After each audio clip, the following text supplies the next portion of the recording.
Կան, հարցը դրվում է քվեարկության, ովքեր են դեմ որոշման ընդունմանը, դեմ չկա, որոշումն ընդունված է։ Քննարկում ենք հարց համար 46-ը էլեկտրոնային հաղորդակցության մասին օրենքում փոփոխություններ կատարելու մասին հարցազեկուցող բարձր տեխնոլոգիական արդյունաբերության նախարար Մխիթար Հայրապետյան, համեցեք պարոն Հայրապետ։ Մեծարգո վարչապետ, հարգելի գործընկերներ, օրենսդրական այս փոփոխություններով մենք առաջարկում ենք Հայաստանում բջջային հեռախոսների միջազգային նույնականացուցիչների կամ ինչպես ավելի ընդունված է ասել email կոդերի միասնական համակարգներ դնել, email-ի միասնական գրանցման եւ վերահսկողության, ինչպես նաեւ անհատների կամ ֆիզիկական անձանց կողմից հեռախոսների ներմուծման պարագայում email կոդերի առցանց գրանցման հնարավորությունը ապահովել։ Ինչու ենք մենք այս օրենսդրական առաջարկով հանդես գալիս, որովհետեւ Հայաստանի Հանրապետությունում բջջային հեռախոսների միջազգային նույնականացուցիչների գրանցման եւ վերահսկողության բացակայությունը մի շարք ռիսկեր է ստեղծում, չմարքսազերծված եւ կեղծ կոդերով բջջային սարքերի շրջանառություն, հարկային կորուստներ, շուկայի մրցակցության խաթարում եւ որ ոչ պակաս կարեւոր է անձնական տվյալների պաշտպանության թերություններ, ինչպես նաեւ կիբեր եւ ֆիզիկական անվտանգության ռիսկեր է առաջացնում։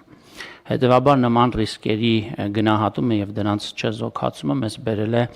առաջարկելու համապարփակ մի կարգավորում,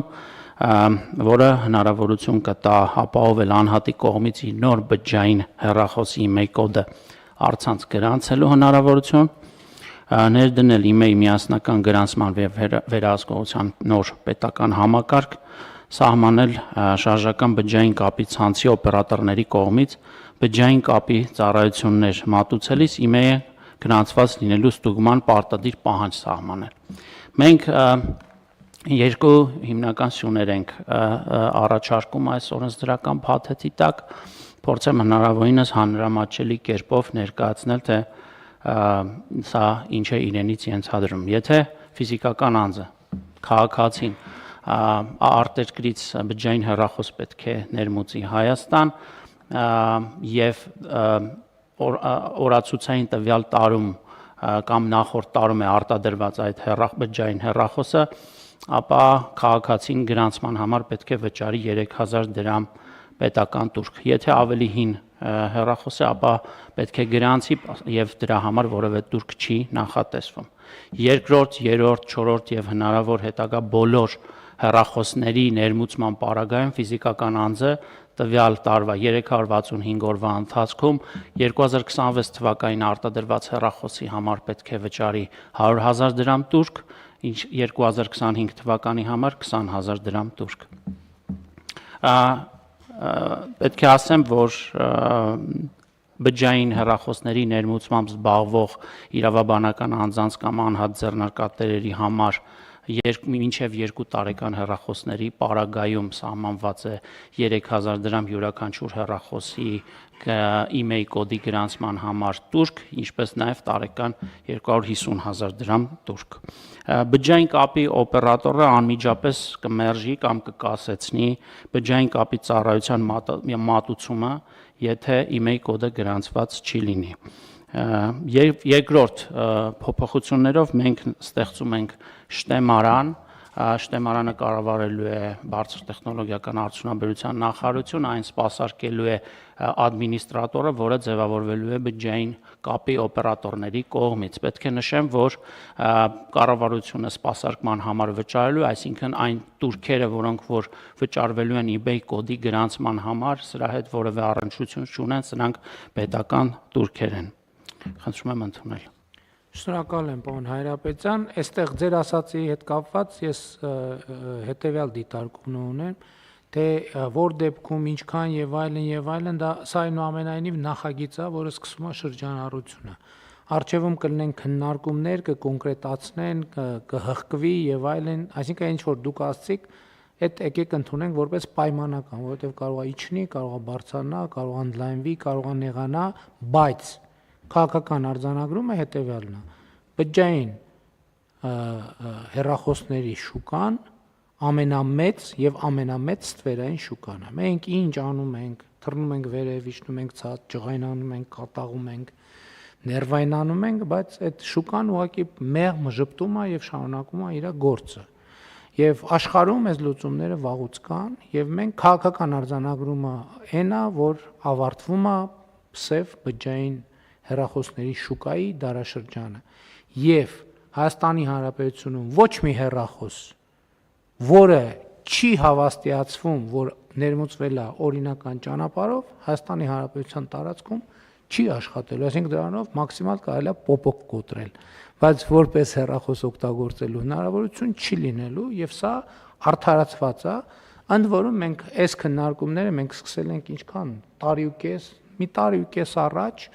եւ շատ մանրամասն քննարկել ենք եւ ակնհայտ է որ մենք այս լուծումներին պետքա գնանք, որովհետեւ իհարկե սա չի նշանակում որ մենք վերահսկողական մեր գործառույթները, այդ թվում կոշտ գործառույթները, որոնք իրականացնում ենք, չպետք է իրականացնենք, բայց ակնհայտ է որ այդտեղ սենց ռադիկալ եւ ստանդարտացված եւ քաղաքակիրթ լուծումներ են պետք։ Հիմնական խնդիրը հետեւյալն է. բջջային հեռախոսը միացվեց, մինչեւ ինքը չի հավաստիացում, որ ինքը օրինական ճանապարհով է ներմուծվել Հայաստանի Հանրապետություն կամ առնվազն եթե այսինքն պետության հետ հարաբերություններում ինքը չի արձանագրել, չի հայտնվում կանաչ գոտում, այդ հեռախոսը Հայաստանի Հանրապետությունում պետքա չաշխատի։ Հիմա անհատների պարագայում եւ այլն, ովքեր սա պարզա այս որոշման թիրախը առաջին հերթին բիզնեսնա շուկան է եւ անհատների դեպքում կարծում եմ որ որևէ լարվածություն առաջանալու կարիք չկա, որովհետեւ կլինի կարգավորում, որ անհատական օգտագործման համար մարդիկ կարող են կսահմանենք այդ ինչքան է այդ թիվը տարին մի հեռախոսա թե 2 տարին մի հեռախոսա ամեն անհատի պարագայում իրանք կարող են ներմուծել, այսինքն դրանք կկարգավորվի, բայց արդեն չէ, ես նկատի ունեմ նախագիծա խորհրդարանի գործընկերների հետ էլ այսօր առավոտ էլ առցանց ռեժիմում քննարկում ունեցանք, որ նաև ոլորտի գործընկերները կհրավիրվեն, դա մեր քննարկումների հարթակում կդրվի քննարկման, լսումներ կլինեն եւ այլն, այսինքն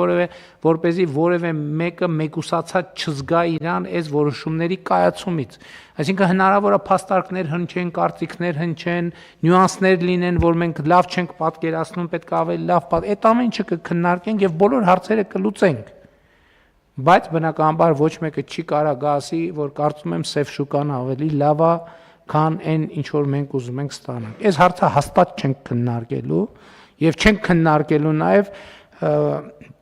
մտածածին պատճառներով այս որոշման կայացումը հետաձգելու։ Այս խնդիրը դրել եմ հետեւյալ կերպ. 2027 թվականի հունվարի 1-ից պետքա որոշումը ուժի մեջ մտնի եւ պետքա աշխատի։ Հիմա միջև պետքա շաբաթ-կիրակի օրերին էլ քննարկենք, որ ժամանակի բան չունենանք, սահմանափակում չունենանք, բայց որոշումը պետքա կայացվի եւ այս պատմությունը պետքա ավարտվի, որովհետեւ բոլորիս ստեղն է արդեն հասել այդ բանի, բոլորի չգիտեմ, բայց իմ ստեղը հաստատ հասել է այդ բջջային հեռախոսների սև շուկայի դեմ արդյունք կամ հիմնականում անարդյունք պայքարելու այդ տրամաբանություն։ Եվ վերջո պարոն Հայրապետյանը նշեց նաև անհատական տվյալների պաշտպանության, կիբերանվտանգության եւ այլ հարցեր կան, որովհետեւ եկեք չմոռանանք, որ մենք առաջիկայում մենք թվայնացման շատ մեծ process-ներ ենք անցնում եւ առաջիկայում այն թվայնացման հայեցակարգը, որ մենք դրել ենք, սմարթֆոնը մարդու համար գործնականում լինելու ամեն ինչ, վարորդական իրավունք, անձնագիր, բանկային քարտ, բացարձակապես ամեն ինչ եւ մեզ հարկավոր է որ վստահ լինել, որ մեր երկրում գործում են այնպիսի գործիքներ, այնպիսի սմարթֆոններ, գադջետներ, որոնք այդ բոլոր ստանդարտների մեջ են գործում եւ այդ դեպքում պետությունը նաեւ որոշակի պարտավորություններ պիտի ստանձնի կիբերանվտանգությունը ապահովել։ Սա էլ շատ կարեւոր մաս է, որովհետեւ սա մենակ այն չի, որ մենք ուղղակի շուկայի պարզ ֆիսկալ խնդիր ենք ուզում լուծել։ Մենք այստեղ նաև ստանդարտիզացման եւ նաև պետության պարտավորությունն ենք արձանագրում մարդկանց անհատական տվյալները, նաև կիբերանվտանգության ծառայություններ մատուցելու համար, որովհետեւ այսօր մարդիկ գնալով այսօր արդեն բանկային փոխանցումներ, գնումներ եւ այլն եւ այլն։ Հիմա այդ ֆունկցիաները շատանալու են, ասում եմ, որովհետեւ թվայնացման ամբողջ տրամաբանությունն է, որ մարդ այդ լիքը փաստաթղթեր, գործիքներ, պլաստմասի կտորներ եւ այն որ գրպաններում կամ դրան բանակի մեջ պահում է, X պահից պետք է այդ ամեն ինչը չլինի։ Տանը միտեղ պետք է պահի, իսկ առօրյա օգտագործման համար ամբողջը պետք է տեղավորվի թվային դաշտ։ Ձեր ավելի պատկերավոր ասեմ, թվայնացման տեսանկյունից սմարթֆոնը զենք է։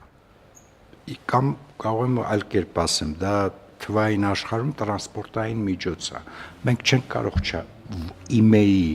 կոնցեպտը չներդնել Հայաստանում։ Եթե մենք դա չենք անում, նշանակում է մեր թվայնացման, ռեալ թվայնացման, թվային կապի օրակարգը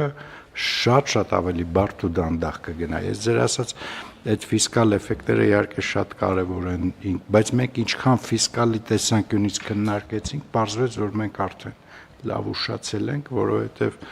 թվայինի եւ կիբերանվտանգության տեսանկյունից ոչ ավելի պակաս կարևոր է, որպեսզի մենք ընդ որում մենք այդ հաշվառման համակարգը տալիս ենք օպերատորներին, նես չի, որ մենք ինչ որ դա ուզում ենք պետական վարչարության մեխանիզմով անենք, բայց առանց դրա անհնար է։ Հետո մեր հետ զարգացած երկրներ, գործընկերներ մենք ուղղակի չենք ունենա, եթե այդ համակարգը չգործի։ Շնորհակալություն։ Ես մի հարց եմ ուզում հնչեցնել, եթե պատասխանը հիմա չկա, բայց լավ կլինի, որ ունենանք, որտեվ հիմնական նպատակը դուք ինչպես նշեցիք, նաև ստվերի դեմ պայքարն է, ի թիվս այլոց։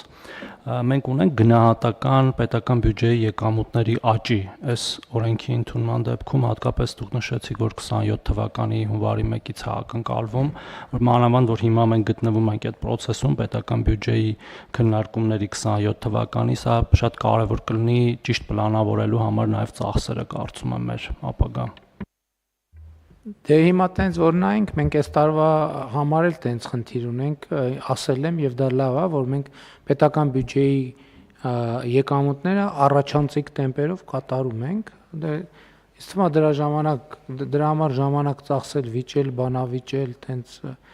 շատ լավ։ Ինձ թվում է կունենանք նաեւ, բայց հիմա դժվար թե որևէ մեկը հաշված լինի, չենք հաշվել, չէ՞։ Դե նոր է շրջանառվում, շրջանառության մեջ գուցե թե այդ թեմային կա։ Շատ լավ, համեցեք պարոն Հակոբյան։ Բան եք ասում, թե չեք ասում։ Ես ուղղակի ուզում էի լրացնել ձեր ասածը, պարոն վարչապետ, որ ստվերային առումով, այո, ամենամեծ ստվերով շուկաներից է բջջային հեռախոսների շուկան ու տարբեր մասնագիտական գնահատականներ կան, որ 30-ից 40%-անոց ստվեր կա այդ շուկայում, ինչը եթե մեր տնտեսության ստվերի գնահատականների հետ համեմատենք, բարձր է, այսինքն միջինի համեմատ ինքը բարձր է, այդ տեսանկյունից հետագայում երբ որ կունենանք քննարկումը եւ վերջնական մեխանիզմը կլինի, մենք մի հատ պատկերը կհասկանանք ու ըստ դրա կարող ենք նաեւ գնահատել պոտենցիալ եկամուտները այս քննարկումներից հետո։ Համեցեք։ Եթե մեկ նախադասությամբ իրականում ձևակերպենք մեր նպատակը, ես այսպես սահմանեի, որ այս նախագծով մենք փաստորեն չենք արգելում, որ նոր հեռախոսներ, նոր բջջային հեռախոսներ մտնեն Հայաստան, պարզապես եթե դրանք չգրանցվեն, եթե դրանք մնան ստվերում, ուղղակի ֆունկցիոնալ առումով անպիտան կլինեն։ Սա ըստ էության հիմնական ուղերձը, այսինքն եթե ցանկանում է քաղաքացին անհատը օգտագործել ամբողջությամբ հեռախոսը եւ օգտվել բջջային կապի օպերատորի ծառայություններից, ապա այլևս օրենք ուժի մեջ մտնելուց հետո անխուսափելի կլինի email կոդի գրանցումը շտեմարանում։ Երկրորդը պարոն Գրիգորյանը անդրադարձավ հենց քաղաքակիրթ երկրների հետ մեր համագործակցությանը, ես մի քիչ ավելի ընդհանուր պատկերի մեջ կասեի, որ սա նաև այս մոտեցումը գալիս է ամբողջացնելու մեր այն մոտեցումը, որ հատկապես վերջին տարիներին մենք որպես կառավարություն որդեգրել ենք, գիտեք, պարոն վարչապետ, հարգելի գործընկերներ, մի շարք տարատեսակ ծառայությունների, լիցենզավորված ծառայություններից օգտվելու հետ կապված մենք բավարար հետևողականություն կամ հիգիենա չենք պահպանել, սակայն այդ վարքագիծը փոփոխվել է եւ ահա այս նախագիծը գալիս է լրացնելու այս քաղաքականություն, այսինքն մենք նաև այս իմաստով եւս դառնում ենք բաց գոտի հասկանալի մեր միջազգային գործընկերների համար եւ նաև մեկ այլ տեղեկատվություն, որ ուզում եմ ասել, որ այն քաղաքացիները, որոնք արդեն իսկ օգտվում են օրենքն ընդունվելու պահին, այդ պահին արդեն իսկ բջջային կապի օպերատորի հաճախորդներ են լինելու, այսինքն օգտվելու են ցանցի ծառայություններից, ավտոմատ կերպով email կոդերը գրանցվելու է առանց որևէ անելիք քաղաքացիներ անհատները չեն ունենալու, ավտոմատ կերպով գրանցվելու եւ որևէ турք չի սահմանվելու դրա։ Դե խոսքը վերաբերվելու է նոր հեռախոսների մասին։ Միայն նոր հեռախոսների մասին։ Համեցիկ։ Ես ուզում եմ հասկանալ, այս մեխանիզմը որևէ առնչություն ունի ռեէքսպորտի հատվածով, այսինքն հեռախոսների, որոնք կան մտնեն Հայաստան եւ Հայաստանից դուրս գան։ Առնչություն չունի, որովհետև այդ հեռախոսները Հայաստանում չի ակտիվացվելու։ Բացարձակապես որևէ ազդեցություն եւ առնչություն չունի։ Այսինքն մենք մաքսային ընթացակարգերը իհարկե կիրականացվեն, հիմա այլ են ոնց իրականացվում, այլի կիրականացվի, բայց մենք գիտենք հիմա, որ ցավոք, այսինքն մեր ուսումնասիրությունները ցույց են տալիս, որ մաքսանենք ճանապարհով կամ հոսքեր կա, կամ այսպես ասած գրպանի ներմուծման բան կա, process-ներ կան, 4 հատով, 5 հատով, 6 հատով, 3 հատով, 10 հատով եւ այլն եւ այդպես շարունակ ավելի մեծ թաքնված խոսքը վերաբերում է Հայաստանի Հանրապետության տրանզիտին, չի վերաբերվում, առնչություն չունի այդ թեմայի հետ։ Այլ հարցեր չկան, հարցը դրվում է քվեարկության, ովքեր են դեմ որոշման ընդունմանը,